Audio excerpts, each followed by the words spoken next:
morning, everyone. My name is Sarah Pickering and I am the Volunteer and Community Development Worker here at Wessex Community Action. And I'd like to wish you a warm welcome to the final day of our 2022 Voluntary Sector Expo for Wiltshire. This expo has been put together by Wessex Community Action to showcase the great work that the charity and the voluntary sector organisations do in delivering frontline services, support and activities and events for residents in Wiltshire. The expo is an opportunity for anyone and everybody to get a full flavour of the length and the breadth of the sector and the massive contribution the sector makes to civil society. We have 35 organisations contributing during the 4 days this week, and more will be posted on our Wessex Community Action YouTube channel. As you know, many in the sector, especially those smaller and grassroots organisations, are the backbone of the community, and without them, their services would be keenly missed. This is definitely a theme and a thread that has come out of the Expo week so far. As the Council for Voluntary Services for Wiltshire, we're hoping that the Expo will help connect the sector across the county by developing partnerships and collaboration, leadership and advocacy, training and development, volunteering and practical help and support that will help you find out how you can connect with the sector too. So I hope you find out that the Expo raises both your understanding and knowledge of the sector and the amazing work done by all the staff and the volunteers involved across Wiltshire. So please view this Expo as a celebration too of all those amazing services, activities, events and the support that they offer. So to start off today, we're going to be hearing from a Wiltshire Centre for Independent Living. So Kate Tutssel, Youth Engagement Team Leader, who's also joined by Abbie, who is the PA Development Worker. We're then going to move on to Maria Stevenson, the Manager of Salisbury Food Bank, and then Salisbury Trust for the Homeless, which is Ross Foster Manning, who's the Project Leader. At the moment, Maria hasn't joined us, but we're hoping she will be able to. If she can't, we will obviously move Ross up the agenda. Okay, so it's my great privilege and pleasure to welcome our first speakers. So over to you, Kate. Good morning, everyone. Right, I'm going to share my screen with you so you can see our presentation. So we'll start firstly by introducing ourselves. So I'm Kate Tutssel. I was the user engagement team leader, but I'm now the personalisation lead at Wiltshire Centre for Independent Living, and I've been with Wiltshire for the past 3.5 years. I'm Abbie-Jo Lawrence. I'm a PA Development Worker. I've been with Wiltshire for 8 years in various roles. So Wiltshire was set up in 2005 by a group of disabled people, and it was set up to support disabled people who live in Wiltshire to have choice and control over their lives. Our vision is for all disabled people to be able to live independently through individual choice, control and equal rights. Our mission is to provide the support required to achieve this. We also provide disability advice, information and training to interested organisations, professionals or individuals, and we are based in Devizes. Okay. In terms of the geography and where we cover, so the services that we provide, they cover the whole of the county of Wiltshire, not Swindon. We're going to talk a little bit more about the different services we provide, but just to give you an overview of where we cover.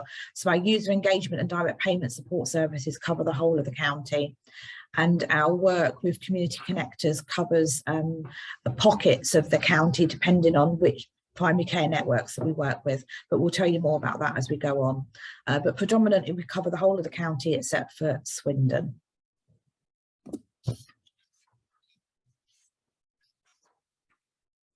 So we're going to talk about what we do. Like I said, we got various teams within our organisation. So the first one I'm going to talk about is the direct payment support service. This is contracted by Wiltshire Council. We have a team of direct payment advisors who support people on direct payments. So Wiltshire Council will send referrals through to new people who are receiving the direct payment, and we support them in setting the direct payment up, payroll, recruitment of PAs, job descriptions. So from the start to the end, we're there always through the direct payment offering advice.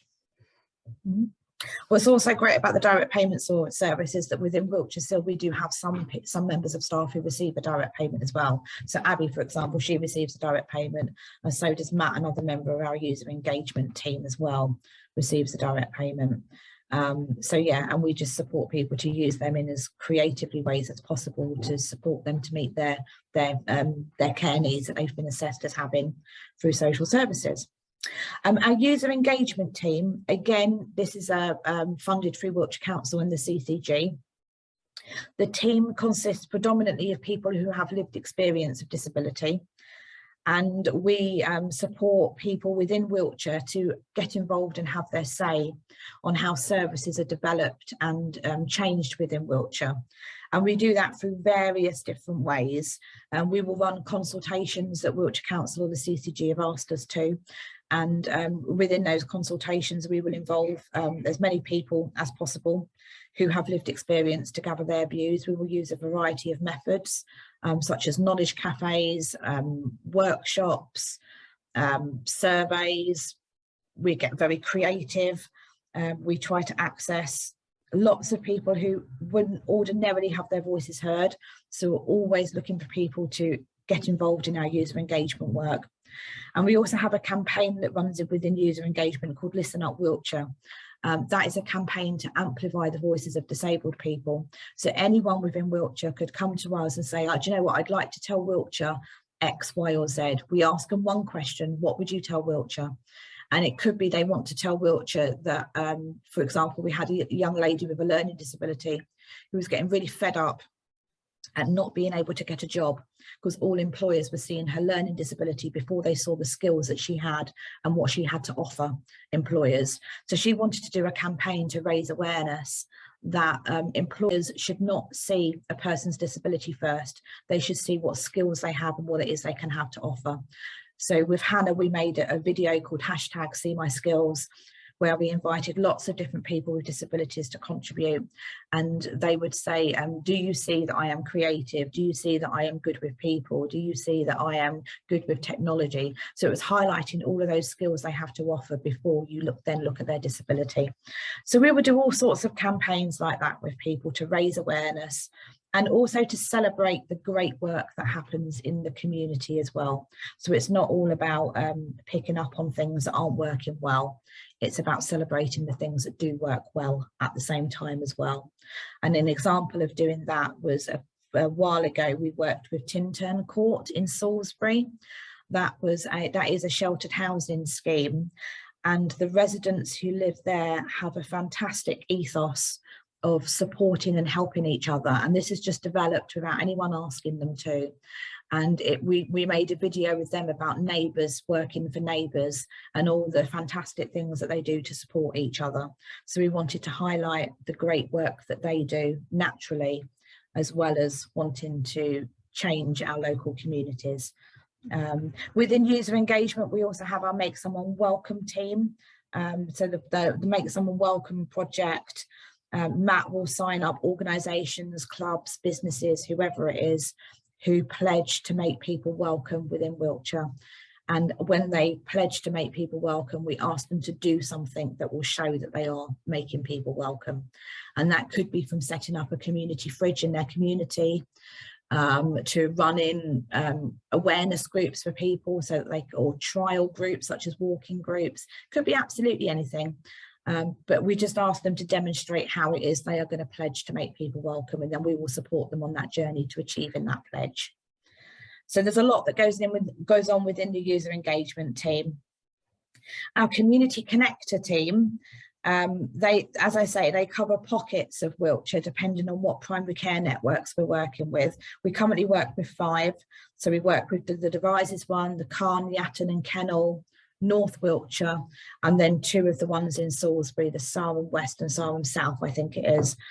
And those community connectors will walk alongside people to look at what their good life looks like for them and what it is they need in order to achieve their good life. And the referrals there are predominantly generated through GP surgeries, and it is people who may frequent a GP surgery often, but not necessarily for medical reasons. It could be that there's other stuff going on that we can then support them with, but their outlet for reaching out for support is their GP surgery. So it's often called social prescribing in other places, but we call it community connecting. Alongside the primary care network ones, we also work with the 3 hospitals that serve Wiltshire, working with high intensity users of A&E, so people who present at A&E frequently. So it's very similar work in that it's looking at with them what their good life is and why it is they're presenting at A&E frequently, because often it's not for medical reasons, it's for other reasons. And it's then looking at them about that and how we can support and walk alongside them to live their good life at their own pace. There's no time limit to that work. So that goes at a person's pace, and for some people it's very quick, for others it takes a long time because everybody's journey is completely different. So that's a very brief overview of the services that we provide, and we're just going to now talk a little bit about the way in which we work, and Abbie will do that.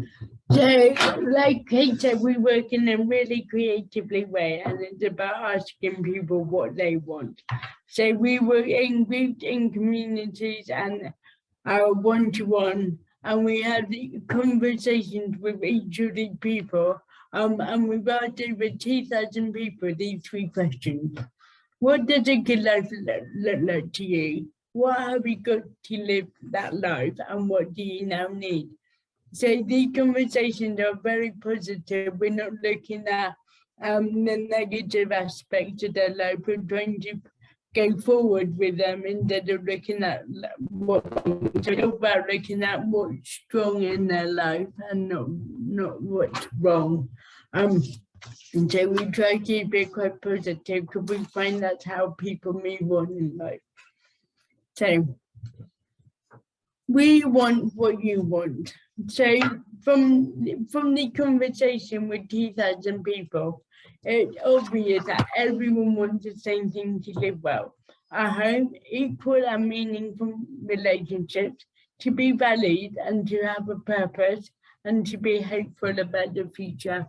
With a lot of people, they're quite shocked that we had the positive conversations.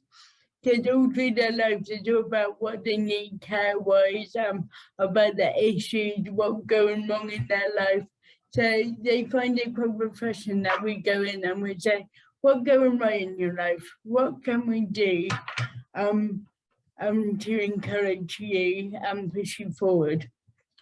And it's all about people having choice and control to live this good, independent life. Everyone can be supported to live their good life. Okay. So that was a brief run through of the type of services and support that we provide throughout Wiltshire. And we have various different platforms where you can find out more information about us. So we have our website. On our website, there's also a link to our PA register, and that is where we support people on direct payments to recruit their own personal assistants. So it acts as like a jobs board for looking for personal assistants. We have a very active Instagram page, which is part of our Listen Up Wiltshire campaign, and the address for that is at Listen Up Wilts. We have various Facebook pages, our main one being the Wiltshire SIL Facebook page. But within that, we also have a Wiltshire Autism Forum, which is very active. That's a very active group on Facebook. It's a closed group, so you need to request to join it. And we have an active Disabilities Together page as well, which anyone with a disability can join in Wiltshire to provide peer support with each other. And we are also just setting up another Facebook page for PA recruitment in Wiltshire that really focuses on recruiting and retaining personal assistants for direct payments users in Wiltshire. We had a foray into TikTok. I still don't understand the world of TikTok, but we tried it. So we will dip in and out of TikTok, but we do have a page for Listen Up Wiltshire, and it works great when we're doing like little videos of things, but some of our stuff tends to be a bit too in-depth for a TikTok audience. But it worked brilliantly when the Paralympics were on. We had a Paralympian working for us at the time who should have gone to Tokyo but couldn't for one reason or another, and we did a month of movement where every day we would post a short accessible exercise video on TikTok. So we did one every day for the month of September. So it worked really well for that because they were short video clips, but our videos do tend to be a bit too long for TikTok, but we try. And we have a very active Twitter page as well, which is @Wiltshire. So anyone feel free to follow us on any of those platforms or visit our website to see more about what we do. And that's it, thank you. And I'll stop sharing so that you can see us. Thank you, Kate and Abbie. What a brilliant presentation. It really covers not just what you do as an organisation, but the real holistic package of support that you offer, not just in your direct delivery, but in also the consultation and engagement work that you do, which is very much sort of an asset-based community development approach, actually focusing on what's strong, not what's wrong, and the positive changes you can make. Really fantastic. I'm now going to hand over to my colleague Anita for any questions. Forgive me, I just got kicked out, so I've just rejoined. Sorry, there is one question that I saw that has come in. What do you think, Kate, what do you think the value is or the difference that being a user-led group brings to Wiltshire SIL? What's the benefits of bringing people in? I think the importance of us being a user-led organisation, I mean, being a user-led organisation means that 70–80% of our management committee, our trustees, are people who have lived experience and disabilities. And it really helps to centre us that what we are doing is for people with, they hold us to account for what we do so that we don't veer off track and it's not our interests that are at the forefront. It is the interests of people with lived experience in Wiltshire. So they really do keep us on track with that and keep us accountable for what it is we do. And they constantly act as that voice of going, well, have you put people with lived experience at the centre of everything you're doing? Are you being person-centred?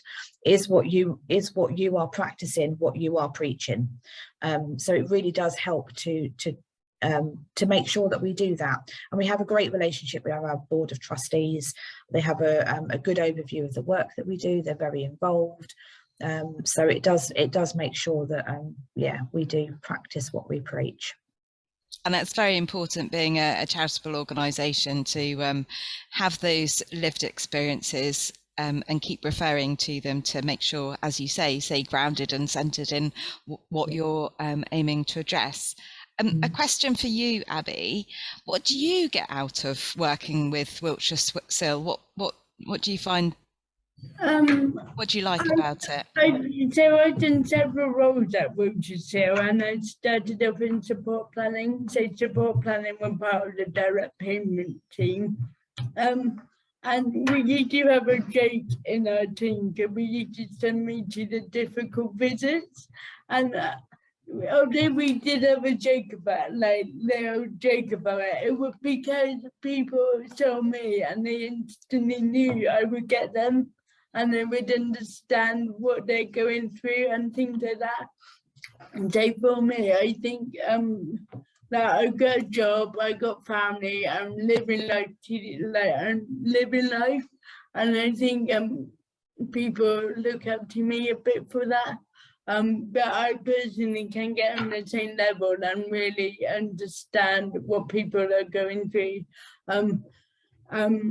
Encourage them that it is possible to live your life to the full and things like that. So for me, I get a lot out of helping other people to achieve that and just showing it can be done. I think it's also very important for us as a disability confident employer that we do employ disabled people to do these jobs, and it's not, we're not just paying lip service to it. Abbie is an incredibly valued member of the Wiltshire SIL team, as is Matt, as is Mary, as is everybody else in this organisation with lived experience. So yeah, it's incredibly important that we do give opportunities and employ people on merit who have lived experience as well. Absolutely, that's a really brilliant message to get out there, that we need to be fully inclusive and have anybody and everybody involved in our organisations, because they all bring richness and different perspectives, and that's really valuable because it challenges the way we think and creates creativity and can help us do what we do as charitable organisations better. So thank you for both of you for coming. There are no more questions. It's really lovely to have you on the call, Abbie. So I'm going to hand back to Sarah. Thank you, Nita, and again, thank you, Kate and Abbie, for your brilliant presentation and answering those questions. We're now going to move over to Ross Foster-Manning, the project leader at Salisbury Trust for the Homeless. Over to you, Ross. Good morning, everybody. Let me just share my screen with you. Welcome along, everyone. So my name's Ross Foster-Manning, and I'm project lead for Salisbury Trust for the Homeless. Of course, as the name says, we are based here in the fabulous city of Salisbury, and maybe surprising to many of you, we've actually been here since 1987, which was quite really interesting in regards to the start of Salisbury Trust for the Homeless, because that was actually the International Year of Shelter for the Homeless. So we all came together through a gentleman called Michael Mottram and a support of Churches Together. They all came together, which was various churches, including Quakers, the United Reformed Church, Methodist Church, and they all came together with the aim of relieving poverty by the provision of accommodation for single people who are homeless. Also providing support and assistance to people who have experienced physical, psychological, or emotional or social kind of matters and are in need of advice, counselling, or any other form of aid concerning the problem of homelessness. And also as well, on the other side of providing the support, we also like to, as a local organisation as well, champion and include and increase public awareness in regards to homelessness and its issues. So back in the early days, before we gained our properties, more of which I'll talk about in just a couple of moments, we actually started off in the very, very early days in regards to 1987 to 1992. We set up a scheme which, I mean, I don't like to use these kind of words in regards to kind of groundbreaking, but it was potentially kind of outside of the mould back in those days, because we set up what was called a supported lodging scheme. At the time, everybody working for Salisbury Trust for the Homeless was voluntary. No one was paid, and we had the support at the time of Salisbury District Council, because of course we weren't a big unitary council back in those days either. And we spoke to and engaged with local landlords who owned properties across Salisbury and the surrounding areas. And we supported people facing homelessness with the upfront cost of affording a private rental. Of course, still very much to this day kind of quite relevant, because private rentals are still very difficult to achieve. But we worked very closely with Salisbury District Council and private landlords to have a scheme where we paid the upfront cost in regards to private rentals, and then through a affordable payment plan that was paid back to the trust, which we called our supported lodging schemes. And that kind of really led us through to what we kind of do to this day. However, and many of you are probably aware at the moment, here in Wiltshire, there is no night shelter at all. Certainly when people kind of call up the office here in regards to kind of public inquiries, kind of go, where's Wiltshire's local night shelter? You know, I'm facing homelessness, I need to go somewhere for a night. Well, sadly, since 2003, there hasn't been a night shelter in Wiltshire.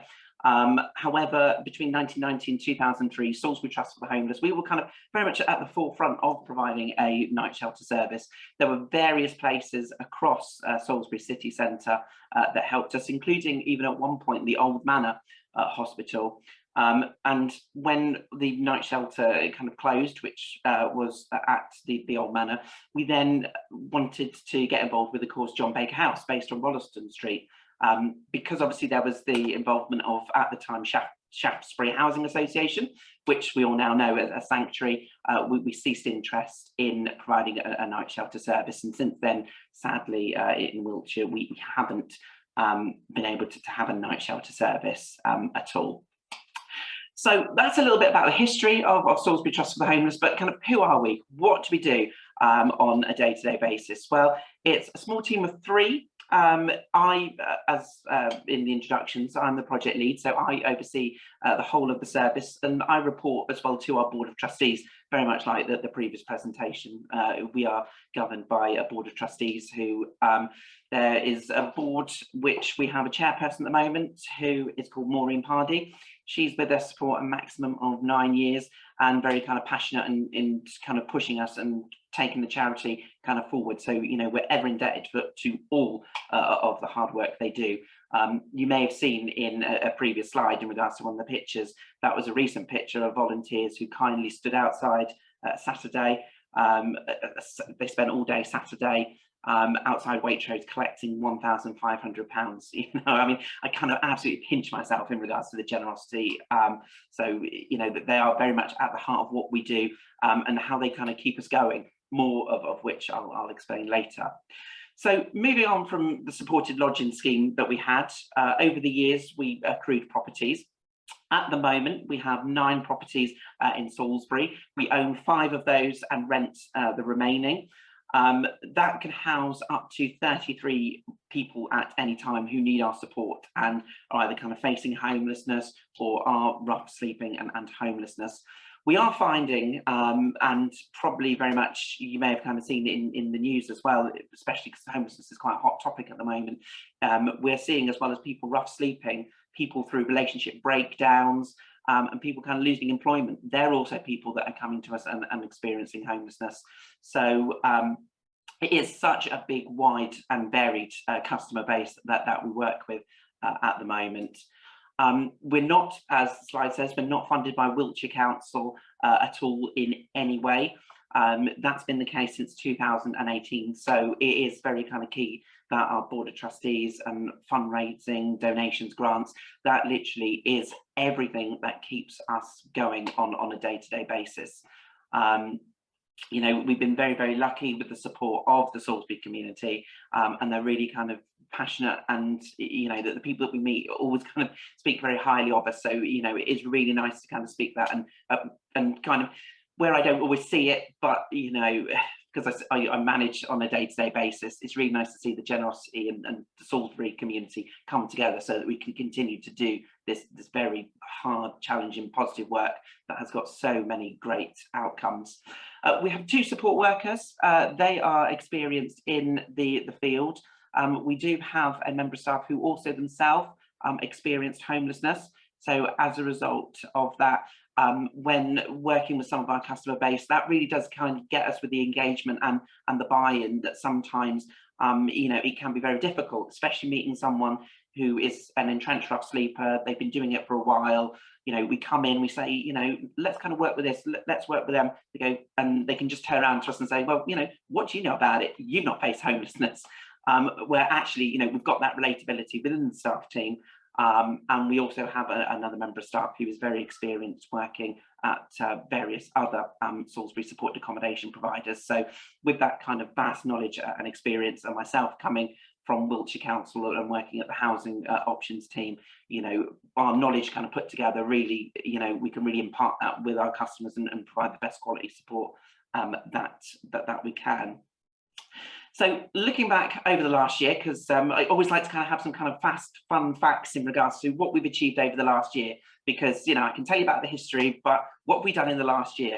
Of course, we've been impacted over the last 2 years in regards to COVID, but it hasn't stopped homelessness. Yes, for a while, there was a period where you may have been aware that the government had the everybody in policy. That made it obviously difficult for us in regards to getting referrals and seeking support, because actually it was everybody off the streets into kind of hotels. Of course, we're now seeing the results of that, and many people did go back to the streets. Some people did secure accommodation. You know, I haven't kind of seen the full report in regards to that. But we are kind of pleased to say that actually during what was those difficult times, 74% of the people that we supported in our accommodation actually moved into their own permanent accommodation, and they are through the support that was provided, and we do provide move-on support once they leave the service. They're actually able to maintain their own tenancy and sustain their accommodation. So it's not just kind of coming into our service, getting accommodation, it's actually sustainable for the person, and hopefully it breaks that cycle of homelessness. So, you know, we're really kind of pleased and proud in regards to the hard work that reflects that, because, you know, I can go here and say 74%, but it is just the amount of work that the team put in to get that is absolutely amazing. We have a kind of aim and objective that eviction is always the last resort. You know, of course, people who are facing homelessness, they can come with behaviours and difficulties. We like to work and break down those barriers. You know, we don't just want to, when the going gets tough, say that is it, we're going to be evicting you. Whether it's accruing rent arrears, you know, it's normally because benefits have stopped, there's been sanctions, or they've gone into work. So with that, eviction is always our last resort, and as such, we only did 6 last year. And from November of last year, we actually haven't done any at all. We've had to think about post-COVID and how we kind of continue and provide our support, and that also reflects in regards to our accommodations too. Residents, we've just gone through a upgrade in regards to having good quality broadband, because of course that is essential for our customers to access services who we kind of work in partnership with. And we pride ourselves on also having kind of low rents. You know, we keep our rents as low as possible so that it covers the operational costs, but nothing more, because unique to our service, that sadly other supported accommodation providers, where we are cheaper, we can actually support people who are in employment or want to take that step into employment. Normally, if someone wants to take that big step and move from social welfare and the benefits, then they have to normally move accommodation providers. You know, we're proud to say that actually we can support people with that. And just as a figure that I haven't put in the slide, but 9 people at present are in employment out of the 33, including 1 person that is self-employed. So, you know, it is kind of very positive, and people with our support are feeling confident to take that step from benefits actually to employment. And we're finding that actually the benefits of work and the structure and the routine is actually helping people manage kind of their mental health, because they've got a focus for a day. So, you know, we're really kind of pleased in regards to that. And also just in our slide there, alongside myself, that is also our support worker, Dan, as well. So we've been in the news. We've been in the news quite a lot recently. So I just thought I'd give you kind of a snippet, just in case, following on from this presentation, you want to go and find out more in regards to the work that we did and what we continue to do.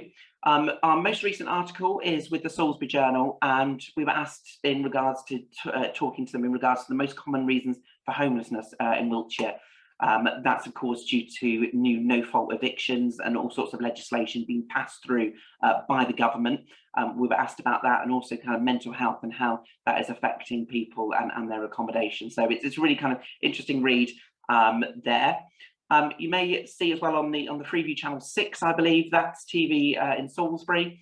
We had our chairman, our fundraising committee chairman, Gordon Pardy. He went on to discuss the 1,500 that we raised, stood outside Waitrose for some music from the Navy Larks, where we were kindly supported a couple of Saturdays ago. So that was an interview that happened.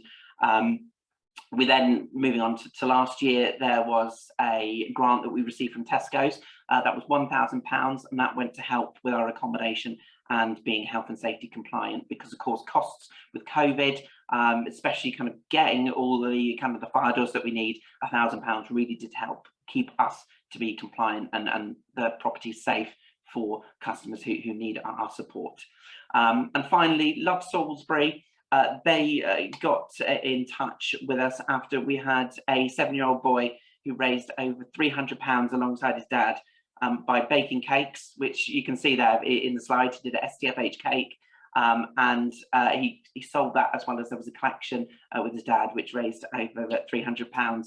I was very lucky to meet the boy Mason. He came into the office to hand in the cheque.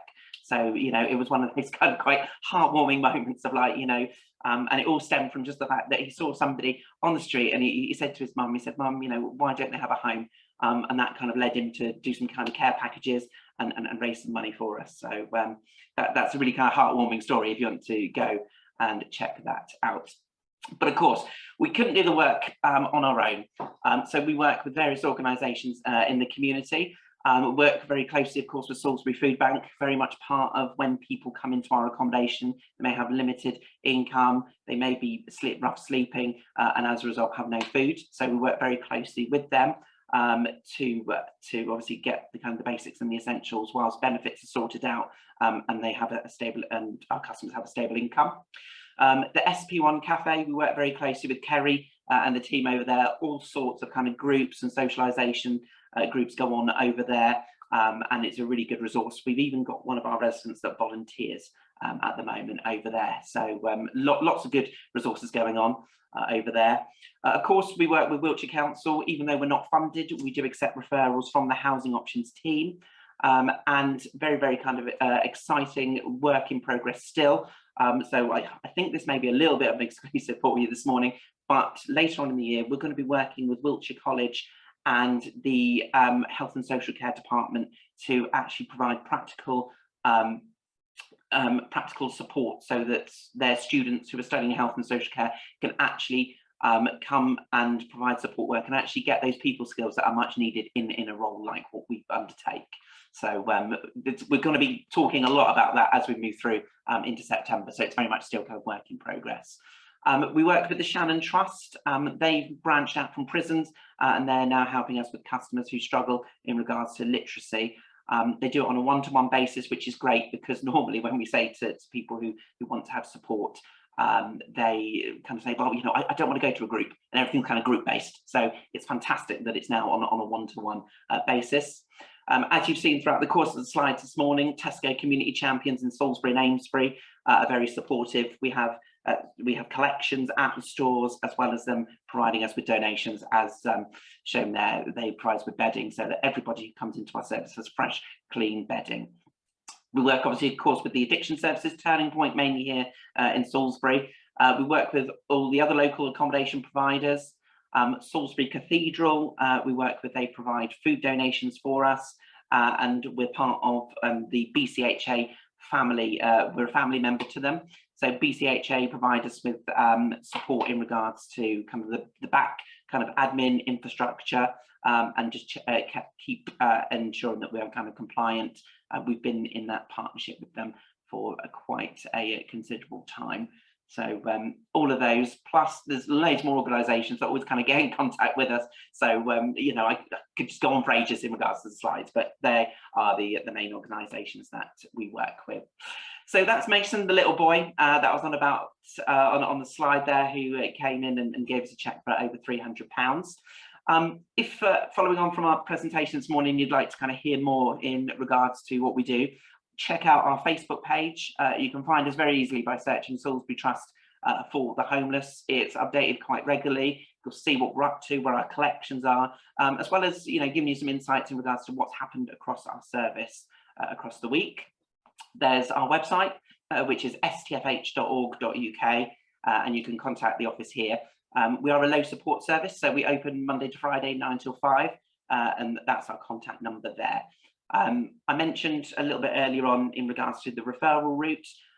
Where we aren't funded by Wiltshire Council, you can come to us directly as well, so we can accept direct referrals, and we're getting that from probation services, and actually people as well coming into the office. So you don't need to go through Wiltshire Council, and you don't need to worry about how much supported housing funding you've had for our service, which is quite key. And we'd like to get that message out, because some people think, oh, we can't refer to you because we've already used the funding. That's not the case. And I haven't popped the email address, but it is help@stfh.org.uk. So thanks very much for your time this morning, and I'll hand back to yourselves. Thank you, Ross. Brilliant presentation, absolutely brilliant. I think it's really important to see the work that you do. It's easy to sometimes not think that somebody that is homeless, it's just, oh, they're homeless, but actually it's a barrier to so many other things, because if you don't have a fixed abode or a permanent address, you can't often get a job, you can't get a bank account, you can't get benefits. So as a first step on the ladder to getting permanent accommodation, you can then move forward and cover those other obstacles. So it's a really pivotal point, isn't it, to acknowledge what you do to help people get to that stage. 74% into permanent accommodation is absolutely fantastic. Yeah, I mean, we think that, and I can't put it on the slide, but we think that may be potentially one of the highest figures from some supported accommodation providers. We fluctuate between 73% and 80%. So if you Google it in Salisbury Journal, normally around about every time this year, you normally get a figure between 73 and 80% that move on successfully. Yeah, but it absolutely doesn't, fantastic. and it tends to not end there either, which is quite great, because the customers, even though they move on, sometimes they do pop in and go, I've got this letter. You know, we wouldn't have seen them for about 5 years, but they just come in, and it's nice that we've got that, that they come in and go, got this letter, because, you know, as you say, sometimes those letters are complicated, and it could be the difference between keeping the accommodation and losing the accommodation. Absolutely brilliant. Well, I'm going to hand you over to my colleague now, Anita Hanson, for any of the questions that have come in. Hi, Ross. So the first question that I've had come in is, and you mentioned about the cost of living, but have you any early indication of the impact of the rising cost of living is having on your service, and I suppose also your client group? So yeah, the cost of living is having an effect on our customers. I mean, going back to the slides, we made a decision to obviously do an increase, but we still keep our rents as low as possible. So at the moment, our rents are between £550 a month if you weren't on any benefits, to about £620. So that's in line roughly with what was one bedroom rate. But we are finding customers are struggling, especially costs now in regards to food.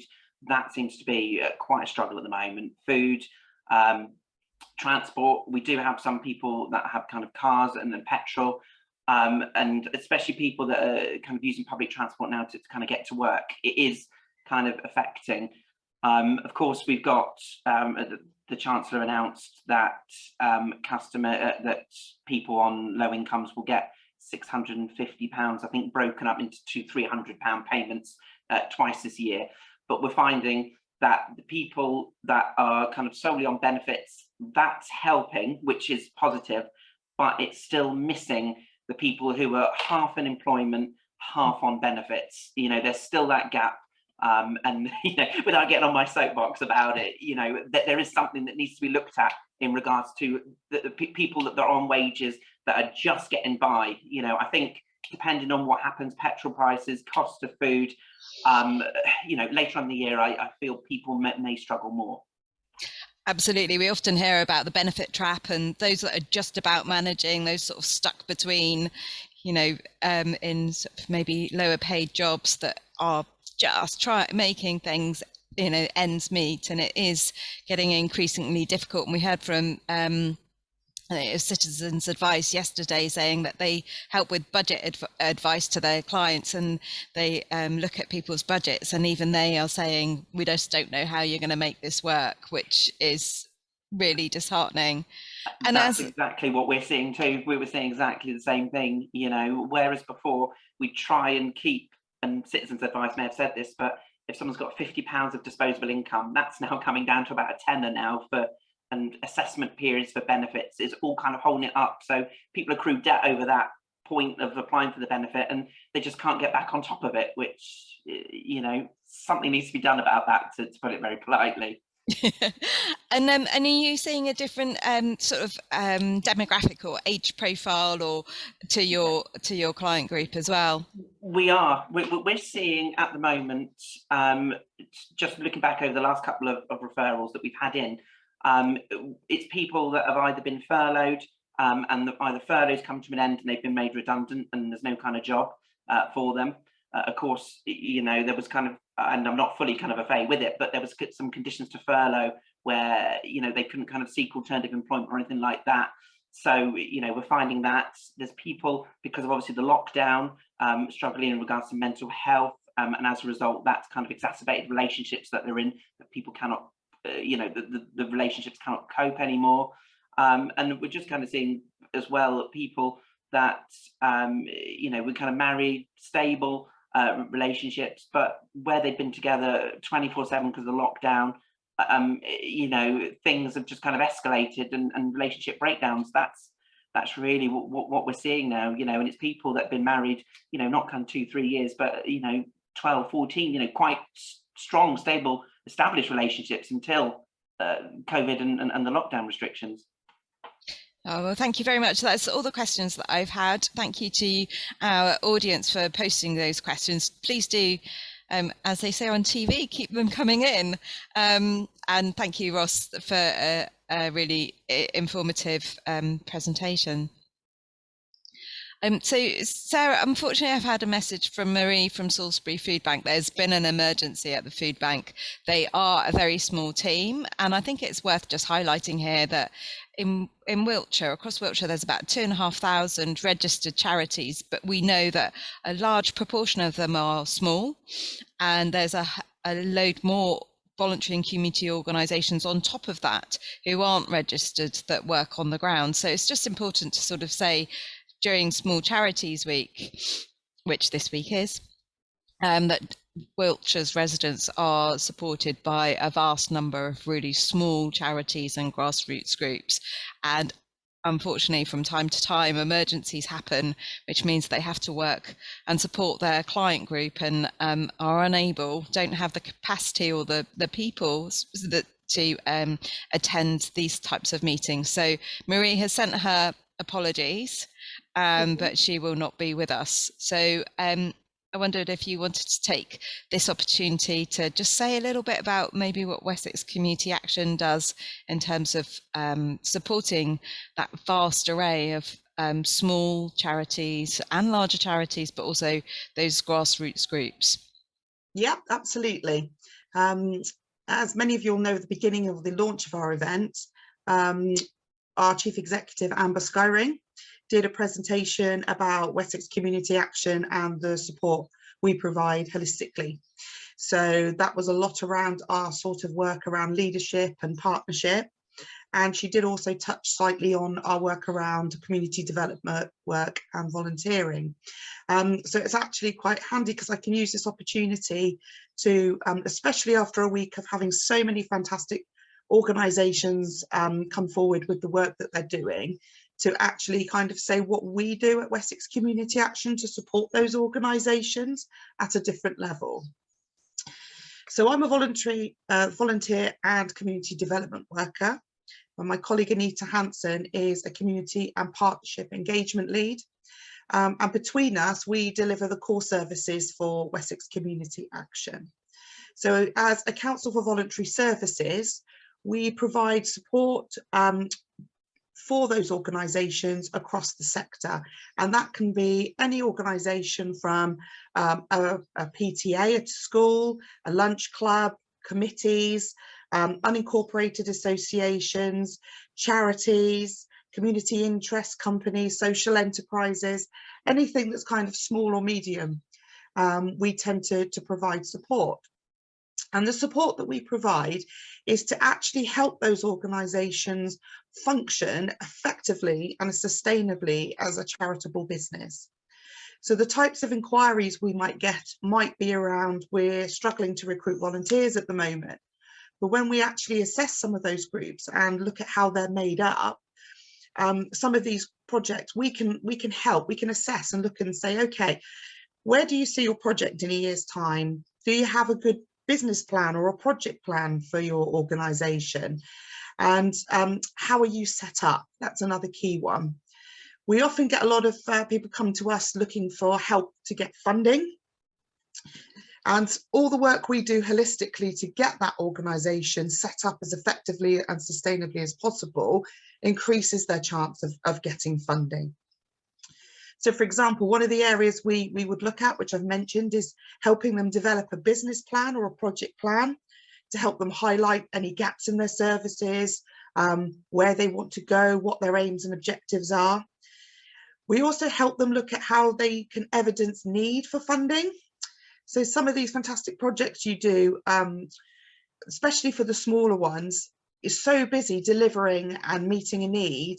Sometimes it's easy to stop and forget, how do I record the fantastic work we do, especially some of the softer outcomes, in a tangible way that we can demonstrate to a funder that our project is essential and amazing and that they should fund us. So we can actually help provide the tools and the techniques and the support for organisations to put that in place, to make sure that they are actually evidencing the need of the great work that they do. We also provide a lot of support for trustees for their roles and responsibilities. And I say trustees, but you can have many names for people that run the governance of a community organisation. It could be director, trustee, committee member, a steering group. Well, we basically support them to put in all the policies and procedures and things in place to make the organisation run effectively.